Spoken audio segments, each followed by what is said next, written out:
नमस्कार, खबर बिहार झारखंड में आप सभी का स्वागत है। आपके साथ मैं आदर्श तिवारी। शुरुआत इस वक्त की हेडलाइंस के साथ।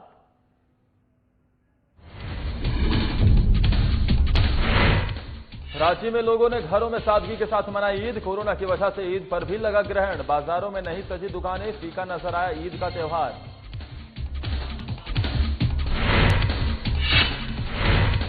इस विपदा की घड़ी में कोरोना योद्धा कर रहे लगातार सेवा। रांची में कोरोना योद्धाओं का फूल बरसाकर लोगों ने किया स्वागत। फ्लैग मार्च करने निकली टीम का बड़गाई बस्ती में बरसाए गए फूल। मुजफ्फरपुर में अमन और भाईचारे के साथ मनाई गई ईद। लोगों ने अपने घरों की छत पर अदा की नमाज। हाथों में ग्लव्स पहन गुलाब का फूल भेंटकर ईद की मुबारकबाद दी। और झारखंड में तेजी से बढ़ रहा कोरोना मरीजों की आंकड़ा। कोरोना के 377 मरीजों की हुई पुष्टि। लातेहार सदर अस्पताल में ट्रूनेट मशीन से कोविड-19 की जांच शुरू।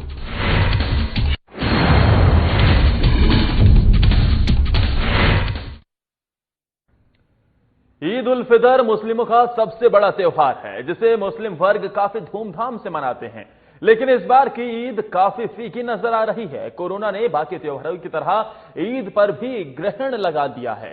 एक दूसरे को बधाई देने के बजाय लोग अपने घरों के अंदर ही ईद का त्योहार मना रहे हैं। इस लॉकडाउन में रांची में कैसे पड़ा है ईद पर असर, इसका जायजा लिया हमारे वरिष्ठ संवाददाता राजीव रंजन ने। संक्रमण को खत्म करने के लिए सरकार द्वारा लगाए गए लॉकडाउन का असर पूरी तरह से अर्थव्यवस्था पर तो पड़ ही रहा है, साथ ही साथ इसका असर पर्व त्योहारों पर भी पड़ रहा है। आज जो है ईद का त्योहार है। ईद का त्योहार मुस्लिमों के लिए एक बहुत बड़ा त्योहार माना जाता है। आपसी भाईचारे और प्रेम और आपसी सौहार्द का ये जो त्योहार है, इसको सभी लोग मिलजुल कर मनाते हैं और लोग एक दूसरे को बधाइयां देते हैं। इस त्योहार के दिन सुबह से ही आप देखेंगे कि काफी चहल पहल रहता है तमाम इलाकों में। खासकर वैसे इलाकों में ज्यादा चहल पहल नजर आता है जहां मुस्लिम बहुल लोग रहते हैं। लेकिन आप देखिएगा कि ये रांची का जो है मेन चौराहा है, ये हिंदपीढ़ी का इलाका है। आज ईद के त्योहार के बावजूद भी कोरोना के प्रभाव ऐसा है, वायरस के फैलने का डर ऐसा है कि लोग अपने घरों में ही अपने सिर्फ परिवार के सदस्यों को बधाई दे रहे हैं। लेकिन ईद के दिन अमूमन देखा जाता था कि लोग एक दूसरे घरों में जाते थे, सेवैयां खाते थे, लोग एक दूसरे से गले मिलकर बधाई देते थे। लेकिन आज चूंकि जिस तरह से सरकार के द्वारा लॉकडाउन का भी असर देखने को मिल रहा है, जो लॉकडाउन का आदेश दिया गया है, उसके साथ साथ आम लोग जो maintain distance, social distance maintain कर रहे हैं, उसका भी असर है कि लोग अपने अपने घरों में ही। आप देखेंगे पूरी तरह से सड़कें जो है वो खाली है। अमूमन हर साल देखा जाता था कि आज के दिन यानी ईद के त्योहार के दिन सड़कों पे काफी भीड़ होती थी, काफी चहल पहल होती थी, लोग काफी संख्या में नजर आते थे। नए नए कपड़े पहनकर लोग एक दूसरे के घर जाते थे, बधाइयां देते थे। लेकिन आपको इतनी व्यस्तम सड़क पे, जो कि ये हिंदपीढ़ी का इलाका है, हालांकि ये रेड जोन में भी था, अभी यहाँ रेड जोन से बाहर निकाला जा चुका है इसको, चूंकि मरीजों की संख्या जो है, संक्रमित मरीजों की संख्या वो काफी कम हो गई है। लेकिन उसके बावजूद भी ईद का कोई असर नहीं दिखाई दे रहा है। इसके साथ हम आपको दिखाना चाहेंगे कि एक एकरा मस्जिद है। इस एकरा मस्जिद में हजारों हजार की संख्या में जो मुस्लिम भाई लोग थे वो नमाज अदा करने आते थे, ईद का नमाज अदा करने आते थे।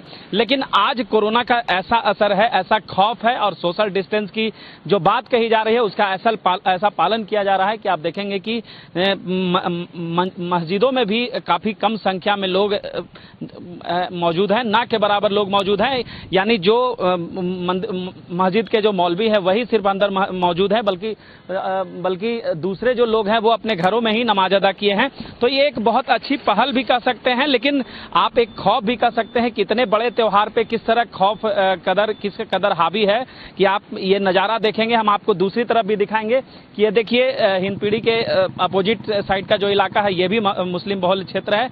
यहाँ भी काफी संख्या में भीड़ रहती थी और काफी संख्या में लोग मौजूद होते थे ईद के दिन, और काफी लोग घरों से निकलकर एक दूसरे को बधाइयां देने निकलते थे। लेकिन ये भी सड़क उतनी ही सुनी है। सिर्फ ये सड़क नहीं, बल्कि आप रांची के किसी भी मुस्लिम बहुल इलाकों में जाएंगे जहां लोग संख्या में रहते हैं तो वो इसी तरह की सन्नाटे से गुजर रहे हैं और इसी तरह के लोग घरों से बाहर नहीं निकल रहे हैं। और ऐसा कहा जा रहा है कि चूंकि सरकार ने लॉकडाउन किया और सरकार सरकार और तमाम जो धर्म के जो प्रचारक थे उन्होंने भी इस बात को लेकर आगाह किया था कि आप अपने घरों में ही इस त्यौहार को मनाएं और बाहर नहीं निकले, जिसका पालन किया जा रहा है। हम आपको बता दें कि ईद के पहले रामनवमी और सरहुल भी एक बड़ा त्यौहार था। चूंकि झारखंड में आदिवासी बहुल इलाका है तो सरहुल भी एक यहाँ के लिए बहुत ही बड़ा त्यौहार है आदिवासियों के लिए, और रामनवमी भी एक हिंदू का बड़ा त्यौहार है। लेकिन वो भी त्यौहार ऐसे ही खाली गया, सड़कें सूनी थी, ना कोई जुलूस निकला था, ना कोई प्रदर्शन हुआ था, ना कोई धार्मिक कार्यक्रम हुए थे। तो जो असर है कोरोना का और जो संक्रमण का डर है वो लोगों में व्याप्त है। साथ ही साथ सरकार का जो दिशा निर्देश है, जो लॉकडाउन किया गया है और सोशल डिस्टेंस की बात की जा रही है, उसका भी पालन किया जा रहा है। तो एक अच्छी पहल है, लेकिन ये एक सीख भी है वैसे लोगों के लिए जो प्रकृति के साथ खिलवाड़ करते हैं और जो सरकार के दिशा निर्देशों का उल्लंघन करते हैं, कि अगर हम इसी तरह तमाम चीजों की अनदेखी करते रहे तो तमाम जो पर्व त्योहार आते हैं जो आपसी भाईचारे का प्रतीक होता है, उनको ऐसे ही घरों में मनाना होगा। तो एक सीख को मानते हुए आगे से ये आम लोगों के लिए प्रण का भी दिन है कि आप लोग इस बात को लेकर प्रण ले तमाम लोग कि प्रकृति के साथ तो खिलवाड़ नहीं ही करना है, साथ ही साथ जो सरकार के द्वारा दिशा निर्देश जारी किया जा रहा है उसको भी पालन करें, ताकि कोरोना का जो संक्रमण है उसको खत्म किया जा सके और आगे आने वाले समय में हम हर त्योहार को बहुत ही अच्छे तरीके से मना पाएं। सहयोगी पंकज के साथ राजीव रंजन, साधना न्यूज, रांची। इस विपदा की घड़ी में कोरोना योद्धाओं द्वारा लगातार लोगों की सेवा की जा रही है। इसी कड़ी में राजधानी रांची में कोरोना योद्धाओं का फूल बरसाकर लोगों ने स्वागत किया। फ्लैग मार्च करने निकली टीम का रांची के बड़गाई बस्ती में स्वागत किया गया।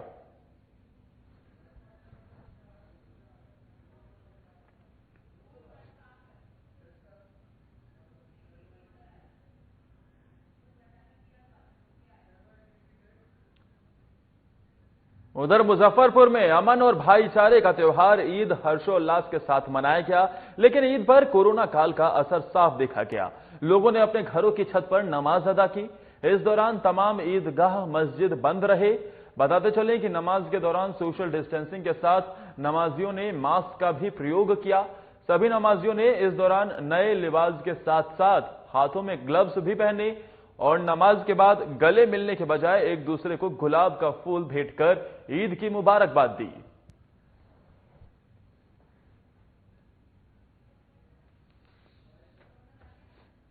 ईद हम लोग इस बार बहुत ही अनोखे तरीके से हम लोग सेलिब्रेट किए हैं।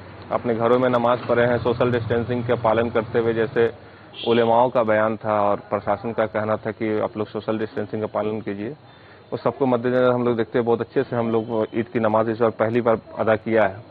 और इस बार हम लोग ईद में गले नहीं मिले हैं, हम लोग एक दूसरे को गुलाब पेश कर करके हम लोगों ने एक दूसरे को ईद की बधाई दी है, मुबारकबाद दी है। ईद के रोज भी गले मिलने की हसरत ही रही, ईद के रोज भी गले मिलने की हसरत ही रही। इस कोरोना वायरस ने मुझे धोखा बड़ा गंभीर दिया। नमाज तो अपने घर में अदा किया हम लोगों ने, और एक दूसरे से गले न मिल करके एक दूसरे को फूल दे करके ईद की मुबारकबादी हम लोगों ने दी। पहले तो आप सभी को ईद की ढेर सारी शुभकामनाएं। आज हम लोग ने ईद की नमाज अदा की सोशल डिस्टेंसिंग के साथ, और सरकार के गाइडलाइन और उलमाओं लोग के विचारधारा से हम लोग प्रेरित होके हम लोगों ने आज सोशल डिस्टेंस करते हुए ईद की नमाज अदा की, और बहुत शांतिपूर्वक। क्योंकि इस बार ईद में गले तो मिलना नहीं था, इसलिए हम लोग एक दूसरे को गुलाब भेंट करके ईद की ढेर सारी शुभकामनाएं। ये इतिहास है, इतिहास में आज का ईद जो है वो याद रखेगा दुनिया, देश। हर साल हम लोग ईदगाह में और मस्जिदों में नमाज पढ़ते थे, लेकिन कोरोना वायरस जैसे महामारी में लॉकडाउन है पूरे देश में, और सरकार का निर्देश था, हमारे उलमाओं का भी जो है निर्देश था कि घरों में ही नमाज अदा करना है। तो हम लोग घर में ही अपने 10 भाई के साथ सोशल डिस्टेंसिंग का पालन करते हुए, और जो भी मानक है कोरोना महामारी से बचने का, जैसे मास्क हो गया, ग्लव्स हो गया, तो सबके साथ में हम लोगों ने आज ईद की नमाज अदा की। उधर झारखंड में दिन प्रतिदिन कोरोना मरीजों की संख्या में इजाफा देखने को मिल रहा है।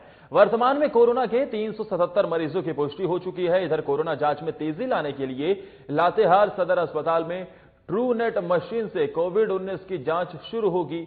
इस मशीन से लगभग 50 टेस्ट एक ही दिन में हो सकेंगे और जांच रिपोर्ट 1 घंटे में मिलेगी। इसकी जानकारी Latehar civil surgeon doctor SP Sharma ने दी है। कोविड-19 का सैंपल जांच जो है और हमारे सदर हॉस्पिटल में हमने ट्रूनेट मशीन लगाई गई है, जिसमें प्रतिदिन 50 आदमी का सैंपल जांच होगा। ये इमरजेंसी मरीज के लिए खास करके जिला अस्पताल में लगाया गया है, ताकि कोविड के भय से उनका इलाज न हो। इसमें 1 घंटा में रिजल्ट मिल जाएगा। कोई भी मरीज आता है, मान लीजिए डिलीवरी पेशेंट आता है, कहीं बाहर से आया हुआ है, तो उसका हम लोग कोविड का जांच करवा के डिलीवरी प्रोटोकॉल के अनुसार कराएंगे। वैश्विक महामारी कोरोना वायरस के संक्रमण से गिरिडीह भी अछूता नहीं रहा है। नगर निगम और प्रशासन द्वारा शहर की स्वच्छता पर ध्यान नहीं दिया जा रहा है। इससे शहर के गली मोहल्लों में कचरों का अंबार लगा हुआ है। वहीं नगर निगम क्षेत्र के मकतपुर चौक पर कचरे के ढेर से उठ रही बदबू से पूरे मोहल्ले वासी परेशान हैं। इधर पिछले कई दिनों से सफाई कर्मियों द्वारा सफाई नहीं किए जाने से प्रतिदिन जमा हो रहे कचरे से अब आसपास के लोगों का जीना भी मुश्किल हो गया है। बावजूद इसके नगर प्रशासन की ओर से इस पर कोई ध्यान नहीं दिया जा रहा। गंदगी के ढेर को देखते हुए स्थानीय लोगों में आक्रोश भी पनप रहा है।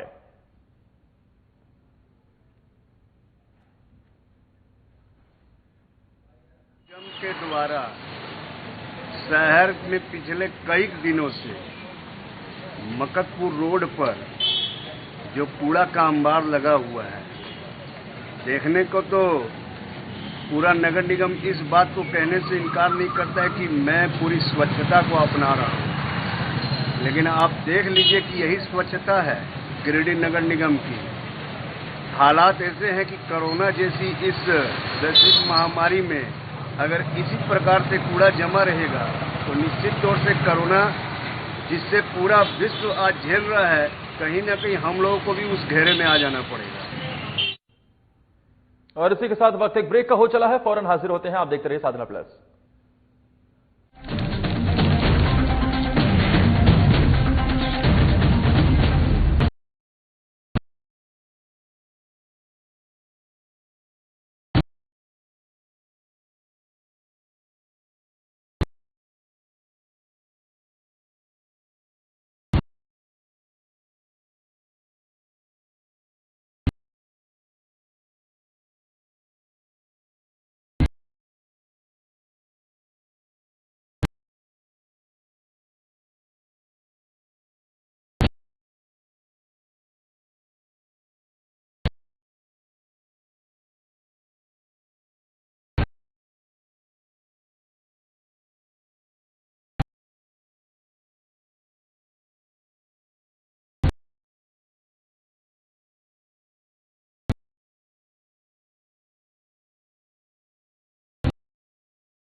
ब्रेक के बाद एक बार फिर आप सभी का स्वागत है। बात साहिबगंज की करते हैं, जहां के कौशल्या ज्योति ट्रस्ट और रोटरी क्लब के द्वारा स्वयंसेवी संस्थाएं और सामाजिक युवाओं को कर्मवीर सम्मान देकर सम्मानित किया गया।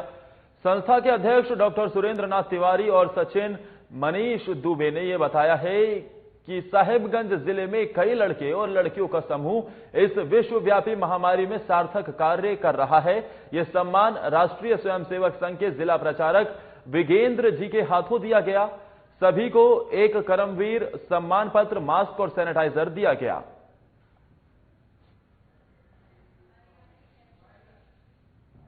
रोटरी क्लब के द्वारा कोरोना विश्वव्यापी महामारी में काम कर रहे समाज के वैसे तबकों को कर्मवीर सम्मान के साथ सम्मानित किया गया। इसमें सफाई कर्मचारी, सामाजिक संस्थाएं, छात्र और नवयुवक जो काम कर रहे हैं कोरोना वॉरियर्स के रूप में, हम लोगों ने उनको एक छोटा सा प्रयास किया।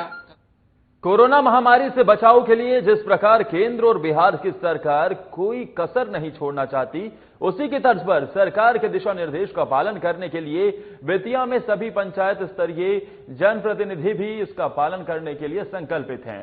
जिले के सभी पंचायतों में हर घर में मास्क और साबुन का वितरण शुरू हो गया है।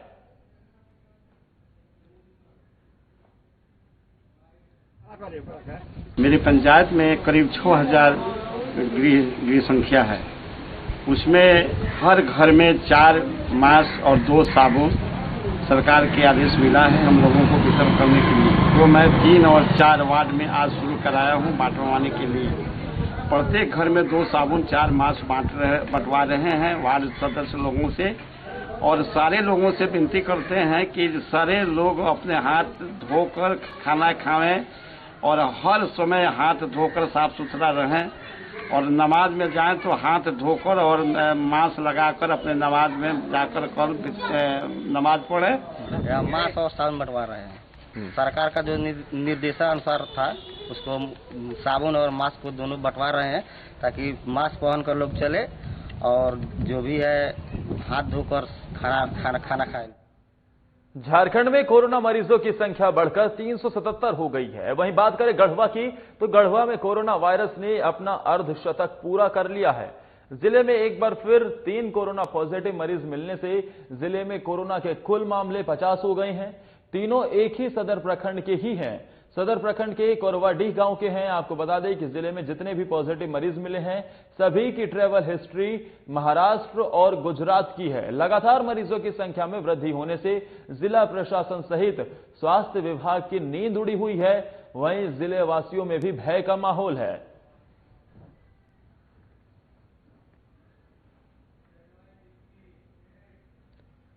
बीती देर रात छपरा जंक्शन रणक्षेत्र में तब्दील हो गया। खाना नहीं मिलने से नाराज प्रवासियों ने स्टेशन पर हंगामा किया।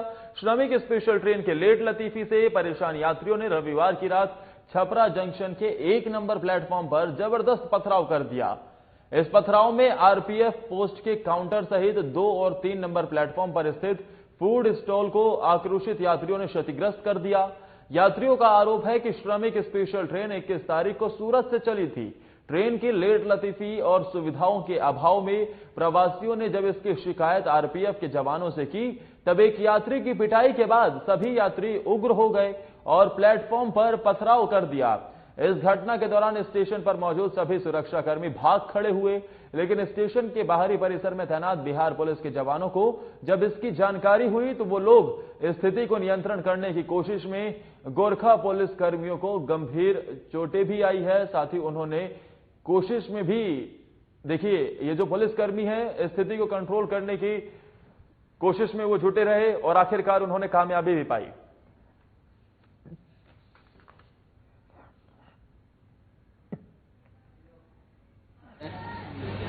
जो कि 36 घंटा हम लोग को लगता है आने में मुजफ्फरपुर स्टेशन सूरत से, जो कि 90 घंटा उस भी से ऊपर गुजर चुकी है। पब्लिक इस मोमेंट में अगर ये यहाँ पे आने के बाद पूछा गया पब्लिक से, अनाउंसमेंट में बोला गया कि अगले स्टेशन पे वो दूसरे स्टेशन दूसरे रूट में ले जाया जा रहा है गाड़ी को। पूछने के लिए गया पब्लिक के ऊपर डांटा चार्ज करने का क्या रीजन है?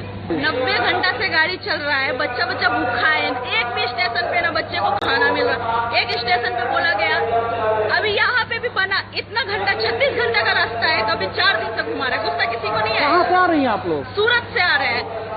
21 तारीख को रात के 8 बजे से बैठा के रखा है और अभी बोल रहे यहाँ से उल्टा लेके जाएंगे, किसी को गुस्सा आएगा। ऊपर से बोलने गए इंसान, पुलिस वाले सब बोले हम बात करना चाहिए, बात करने गए थे तो वो सबको मार रहे, तो कोई क्या करेगा? पत्थरबाजी नहीं करेगा। वहाँ हुआ यूँ कि हम लोग गए, पहले ही पत्थरबाजी हो रहा था अंदर में, तो हम लोग गए कि शांत कराने के लिए, लेकिन वहाँ हो गया थोड़ा उग्र, वो सब पुलिस को देखते ही और ज्यादा भड़क गया और पत्थरबाजी शुरू किया, लग गया चोट। हम लोग में देखिए चोट लगा है 5 जवान को। आपको कहाँ का चोट लगी है? हमको लगा है यहाँ पर और यहाँ।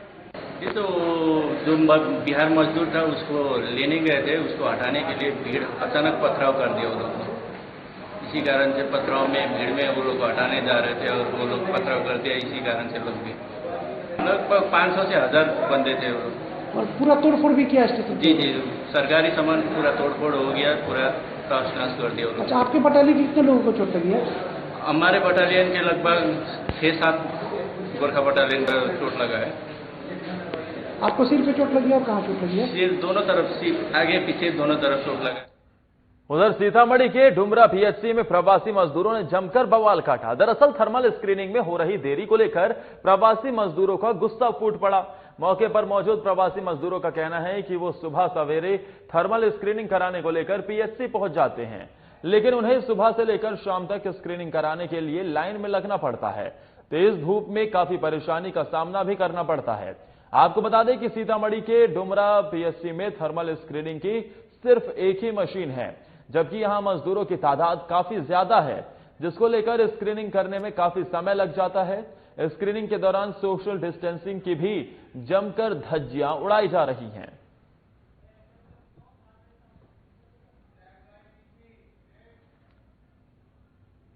पूर्णिया के केहार थाना क्षेत्र स्थित बच्चा जेल के नजदीक बंद घर से चोरों ने करीब 8 लाख के सामान की चोरी कर ली। चोरों ने 10,000 नगद और जेवरातों पर अपना हाथ साफ कर लिया।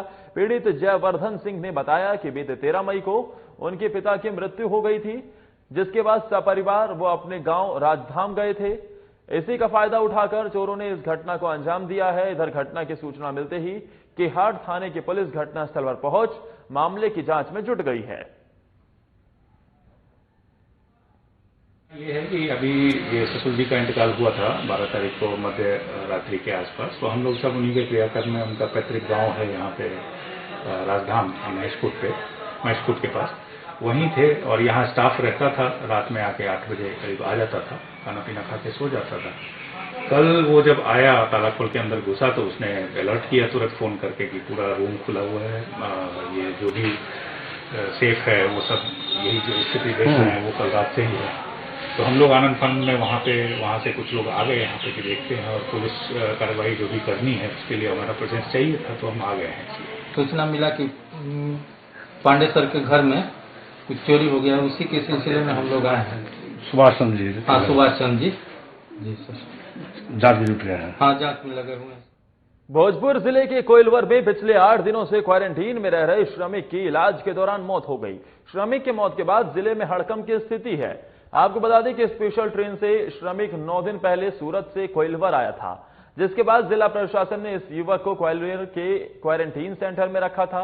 अचानक श्रमिक की तबीयत क्वारंटीन सेंटर में खराब होने लगी, तो वो अपने घर आ गया और अपना इलाज कोइलवर पीएचसी में करवाने गया, जहां इलाज के दौरान उसकी मौत हो गई। इधर पुलिस द्वारा श्रमिक के शव को आरा सदर अस्पताल लाया गया है, जहां शव को अस्पताल प्रशासन ने सुरक्षित जांच कर आगे की जांच में अब जुट गई है। हालांकि अस्पताल प्रशासन ने इस मामले में कुछ भी कहने से इनकार किया है। पहले आए थे गुजरात से 8 दिन पहले, आज 9 दिन हुआ होगा। तो वहाँ जांच, क्या पता दवा कैसा दे रहा था लोग, वहाँ रहते रहते उनका एकदम मतलब तबीयत खराब हो गया। तबीयत खराब हो गया तो कल आ गए 8 बजे घर, कि हम घरे से अपना इलाज करवाएंगे। ज़्यादा तबीयत खराब हो गया। अब वहाँ आए तो सुई दवाई हुआ। अब हमरा तो थाना पर हम रही कहे के मतलब तो छोटा बाबू गइलन, हमरा कलम से चलो चले केवल एक जगह हम ठीक बात चली हमरा तो अपना गाड़ी पर बैठल ना लेके अइलन तो जाए एगो एम्बुलेंस पर की आई साथे पाछे पवन के जे रहे कब सिद्धि भइल बा जो हमने का जाए नहीं जाए 2:30-3 बजे सुबह में ना रात में हाँ रात में मर गई। हाँ उधर मोकामा में एक बार फिर से मानवता शर्मसार हुई है। प्रखंड के महेंद्रपुर गांव में दरिंदों ने सोई अवस्था में एक किशोरी को जिंदा जला दिया। गंभीर रूप से झुलसी किशोरी ने मरांची अस्पताल में दम तोड़ दिया। आपको बता दें कि किशोरी अपनी मां के साथ सोई हुई थी। उसी दौरान दरिंदों ने पेट्रोल छिड़क कर किशोरी को जिंदा जला दिया। घटना की खबर मिलते ही ग्रामीण आक्रोशित हो गए और शव के साथ सड़क जाम कर दरिंदों की गिरफ्तारी की मांग को लेकर जमकर बवाल काटा। घटना के बाद गांव में तनाव का माहौल है। हालात की गंभीरता को देखते हुए मोकामा, मरांची, हाथीदह पुलिस ने इलाके में चौकसी बढ़ा दी है।